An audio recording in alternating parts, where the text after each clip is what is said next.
Oke, halo semuanya. Kita jumpa lagi di video tutorial yang kali ini ya. Nah, masih lanjutan sebetulnya dari video yang 4 hari lalu atau 5 hari lalu saya upload. Jadi, saya akan memberikan sebuah tips cara mudah, cepat, kemudian efisien untuk translate keseluruhan dokumen dari bahasa Indonesia ke bahasa asing atau sebaliknya dari bahasa asing kalian translate ke bahasa Indonesia. Nah, caranya gampang dan kalian nggak perlu pakai menu Google Translate ya kan, karena kadang kita pakai Google Translate itu nggak bisa whole dokumen atau nggak bisa seluruh dokumen ya, itu hanya bisa sebagian aja. Jadi kita harus kopas nih per paragraf ke Google Translate, kemudian hasil translatannya kita kopas lagi ke Word. Nah, itu kan membutuhkan waktu yang lama, apalagi kalau kalian punya dokumen itu yang jumlah page-nya atau jumlah halamannya itu banyak. Nah, sekarang ini berdasarkan pengalaman saya menemukan sebuah cara yang praktis, mudah ya bagi kalian yang mungkin kerjaannya itu menggunakan bahasa asing dan membutuhkan waktu cepat untuk translate atau membaca dokumen bahasa asing dengan mudah gitu ya. Nah, kalian bisa memanfaatkan menu, sebetulnya menu ini tuh ada di Microsoft Word kalian. Nah, pastikan coba kalian sekarang ke menu review, kan biasanya kita ada di home nih. Nah, kalian pilih review, kemudian pastikan di Microsoft Word kalian itu ada pilihan menu translate di sini ya. Nah, ketika kalian pilih translate, di sini ada dua pilihan menu, yaitu translate selection or translate document. Bedanya apa? Bedanya kalau translate selection, ini adalah menu translate yang ada di Microsoft Word. Kalau kalian pengen sebagian aja nih yang ditranslate, tidak keseluruhan dokumen. Nah, menu yang kedua ada translate dokumen. Ini kalau kalian pengen seluruh dokumen, seluruh page, seluruh halaman yang ada di dokumen kalian itu kalian translate ke dalam bahasa yang kalian inginkan. Kita akan coba satu-satu. Yang pertama, kita coba pilih yang translate selection. Nah, otomatis ketika kalian klik di sisi kanan itu ada menu translator di sini, ya. Nah, di sini ada tampilannya, kalau kalian perhatikan ini masih familiar ya dengan tampilan Google Translate. Di sini bisa kalian pilih dulu bahasa yang ingin kalian translate itu from bahasa apa. Kebetulan saya punya proposal penelitian, nanti akan kita coba untuk translate dokumen ini ke dalam bahasa Inggris. Sehingga di sini from-nya adalah Indonesia, tapi kalian bisa ganti nih. Misal kalian punya dokumen dalam bahasa Hindi, kalian akan translate ke bahasa Indonesia supaya kalian tahu isinya apa. Jadi tinggal from-nya ini kalian ganti, saya pilih Indonesia. Nah, di sini kalian bisa mentranslate dari paragraf yang ingin kalian translate atau hanya sekedar ingin tahu satu atau dua kata. Misalnya nih, aku atau saya pengen menerjemahkan bahasa Inggrisnya laris apa ya gitu ya. Kalian ketik aja laris. Inggrisnya adalah best selling. Jadi di sisi kanan ini kalian bisa lihat langsung translatannya itu apa. Nah, dan enaknya lagi adalah dia atau menu translate pada Microsoft Word ini juga mengartikan laris ini apa, kata kerja atau kata benda, verb or noun ya. Di sini juga dia mendeteksi itu. Nah, cara yang kedua adalah misal nih di paragraf pertama dokumen saya ini ingin saya ubah ke bahasa Inggris. Paragraf kedua saya tetap bahasa Indonesia, misalnya seperti itu. Gampang caranya, tinggal kalian blok di paragraf satu. Nah, saudara lihat di sisi kanan di bagian translator di bagian from itu otomatis isi dari paragraf pertama itu dia akan mindah tuh ke bagian ini ya. Sehingga di bawahnya sudah ada langsung hasil terjemahan translatannya. Tinggal kalian insert. Nah, apa yang terjadi? Masih di dokumen yang sama, cuma paragraf pertama yang tadinya bahasa Indonesia ini sudah berubah menjadi bahasa Inggris ya. Nah, ini caranya. Nah, kemudian ini ada notif inserting translating text failed, padahal di sini udah berhasil, jadi abaikan aja ya. Nah, ini kalau kita selection ya. satu persatu. Nah, mungkin tips kalian save as dulu sebelum ditranslate sehingga seenggaknya kalian masih punya original dokumennya, ya. Oke, kita akan coba sekarang kalau yang whole dokumen gimana nih? Oke, kalau whole dokumen kalian bisa klik review, translate, kemudian pilih yang translate dokumen. Nah, sebenarnya tadi kita di selection ini langsung geser aja ke dokumen ya. Cuma bagi kalian yang mungkin lupa, masih klik review dulu, translate, kemudian pilih yang dokumen. Bedanya adalah kalau kita ingin mentranslate dari keseluruhan dokumen, hal pertama yang kita lakukan adalah sama sebetulnya sih setting bahasa aja. From bahasa apa to bahasa apa. Cuma bedanya adalah kalau bagian selection tadi ada kolom tempat kita tuh mau translate tuh yang mana, apakah kita ketik sendiri atau kita blok paragraf tertentu, ya.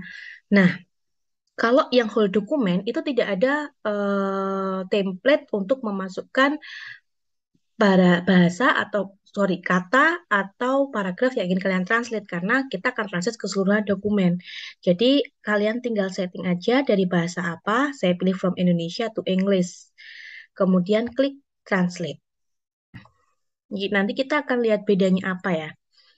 Nah, kalau kalian ngeh, ketika sudah berhasil, hasil translatannya ini keluar, dia akan disimpan pada Word yang berbeda, saudara. Ini original dokumennya, kemudian hasil translatannya, otomatis dia akan ada di file yang baru, ya. Nah, ini gampang ya. Nih, saudara lihat di sini saya punya 6 halaman, otomatis 6 halaman ini dia sudah berubah ke dalam bahasa Inggris. Nah, pertanyaan berikutnya adalah, apakah translatean dari Microsoft Word ini bisa dipercaya? Which is artinya, apakah grammarnya ini udah benar atau belum ya? Atau jangan-jangan nanti dikirim ke dosen atau dikirim ke publish sebuah artikel, ternyata grammar kita kacau balau nih. Nah, ini ada kaitannya dengan video saya sebelumnya, yaitu tentang cara download dan menggunakan aplikasi Grammarly. Nah, karena kebetulan saya sudah pasang Grammarly, sehingga ketika setiap saya translate dokumen ke bahasa asing, otomatis Grammarly ini dia akan notif nih, kalau di dokumen tersebut tuh ada berapa kesalahan sih. Nah, kebetulan di tempat saya ini otomatis ada 83. Nah, kita bisa cek satu-satu. Memang cepat sih translate dari bahasa Indonesia ke bahasa Inggrisnya. Cuma ini sekedar tips pengalaman saya. Ini sangat membantu. Jadi kadang kan kalau kita baca nggak ngeh ya, kita kesalahannya itu ada di mana, grammarnya seperti apa. Bahkan kadang kita mengabaikan itu, ya. Nah, untung ada Grammarly ini sehingga kita tahu nih, oh ternyata banyak grammar yang salah. Dan mungkin 83 kesalahan ini nggak hanya grammar, cuma tata cara penulisan juga dideteksi oleh Grammarly, ya. Nah, kalian kalau pengen tahu cara aplikasinya nanti saudara bisa cek video sebelumnya, ya. Nah, ini yuk kita coba cek ya. Jadi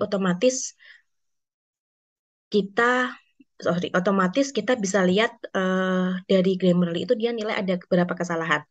Kesalahan pertama adalah nih, pada paragraf pertama, kalimat pertama, di sini non physical typo, ya. Harusnya non spasi physical karena ini kan bahasa Indonesianya atau artinya adalah intinya adalah fisik dan non fisik, sehingga non fisik ini harus dipisah penulisannya. Tinggal kita accept. Kemudian yang kedua nih, paragraf kedua kalimat pertama. In March 2020, WHO announced that the world is experiencing the COVID-19 pandemic. WHO ini apa? Subjek, objek, atau predikat. Ya, si Grammarly ini dia mengkoreksi bahwa si WHO ini adalah sebuah subjek atau sebuah subjek, sehingga perlu ditambahkan kata the, ya, bukan this tapi the. Oh iya juga ya, kadang kan kita jadi sadar nih, oh oke, kita accept koreksian dari si Grammarly, sehingga otomatis di sini dia akan berubah ya, tadinya hanya WHO aja, kemudian jadi the WHO. Nah nih, korek lagi atau koreksi lagi dari Grammarly ada add a space, nambah spasi. Jadi setelah kalimat titik, kemudian harusnya spasi kalimat baru. Mungkin karena kita apa ya, saking semangatnya nulis kadang lupa tuh setelah titik dari kasih spasi. Oke, kita accept. Ini tanda koma harusnya eh, nempel ya, tapi nggak ada tanda komanya. Jadi, as a result of this condition, the number of DIY turis bla bla bla. Nah, kita nggak ngeh nih kalau harusnya ada koma. Si Grammarly menurut dia dalam tata cara grammar itu harus kasih koma dan lain sebagainya. Oke, dianggap kita memang salah, tinggalkan accept aja. Bahkan typo pun dia deteksi ya nih, environment mungkin typo jadi environment, jadi kita accept aja. Kemudian nih, enaknya Grammarly lagi adalah si Grammarly ini membetulkan kalimat yang tidak efisien menjadi efisien. Tidak efisien dalam artian apa? Nah, saudara bisa lihat di kalimat ini. One of the tangible form of this strategy is the relocation of PKL in Malioboro in accordance with Yogyakarta Mayor Regulation bla bla bla.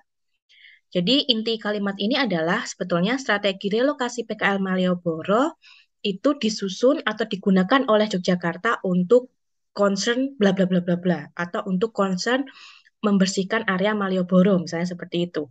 Sebetulnya pakai in accordance with itu sama sih artinya, benar juga, cuma tidak efisien dalam artian kalau bisa pakai satu kata aja ngapain pakai tiga kata. Nah ini si Grammarly mensuggest atau apa ya namanya, memberi kita masukan bahwa coba deh kamu ganti pakai by, following, per atau under. Oke, kayaknya lebih cocok by. Oke, by, kita pilih by kemudian accept. Jadi enaknya Grammarly juga adalah dia akan mensuges ke kita atau menyarankan kepada kita bahwa, hey, kata yang kamu gunakan tuh nggak efektif. Kalau kalian tahu bahasa Inggris kan kalau bisa seefektif mungkin ya, atau seefisien mungkin gitu loh. Jadi kok tidak terlalu bertele-tele gitu ya. Nah, ini Yogyakarta karena nama tempat, Y-nya besar jadi accept. Ini save aja dan lain sebagainya. Kalau kalian pengen tahu cara Grammarly, kalian boleh coba ya.